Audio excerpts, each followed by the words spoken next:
നമസ്കാരം. തിരമാലകളും കടൽ തീരവും ആസ്വദിക്കാൻ ഇഷ്ടമല്ലാത്തവരായി ആരും കാണില്ല. എന്നാൽ ശക്തമായ തിരമാലകൾ ഇപ്പോഴും ഭീതി ഉളവാക്കുന്ന ഒന്നു തന്നെയാണ്.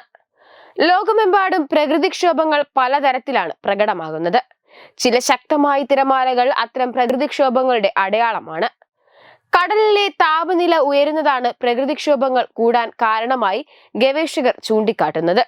ഇതിനിടെ ചെറുവിയൽ തീരത്ത് ശക്തമായ കാറ്റ് വീശിയടിച്ചതിന് പിന്നാലെ തീരത്തോട് ചേർന്ന് മത്സ്യബന്ധനത്തിൽ ഏർപ്പെടുകയായിരുന്ന നിരവധി ബോട്ടുകൾ ശക്തമായ തിരയിൽ ഉയർന്ന് പൊങ്ങിയും ചിലത് കീഴ്മേൽ മറിയുകയും ചെയ്യുന്ന വീഡിയോ സമൂഹ മാധ്യമങ്ങളിൽ വൈറലായി. ആ വീഡിയോ ഒന്ന് കാണാം.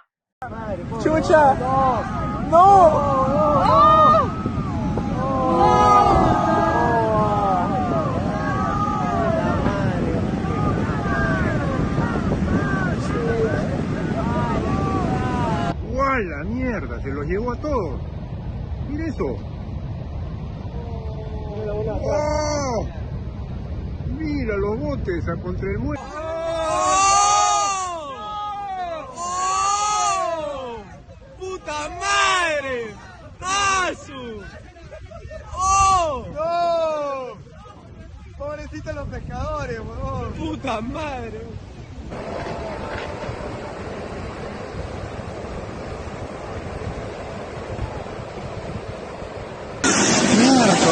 Ay, Dios.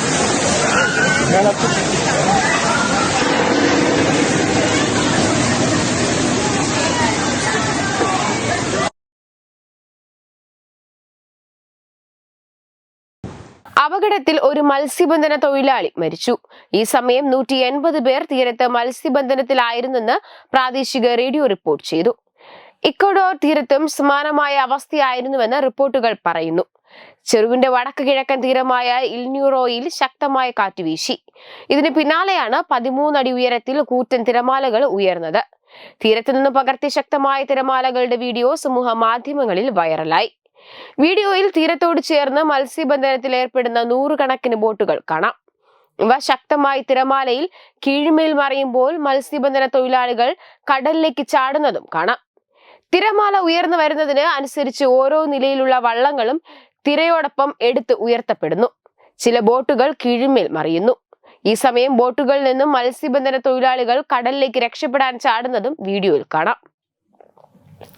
എന്നാൽ അപ്രതീക്ഷിത തിരയിൽ എത്ര ബോട്ടുകൾക്ക് കേടുപാടുകൾ പറ്റിയെന്നോ എത്ര പേർ മരിച്ചെന്നായുള്ള വിവരങ്ങൾ ലഭ്യമല്ല.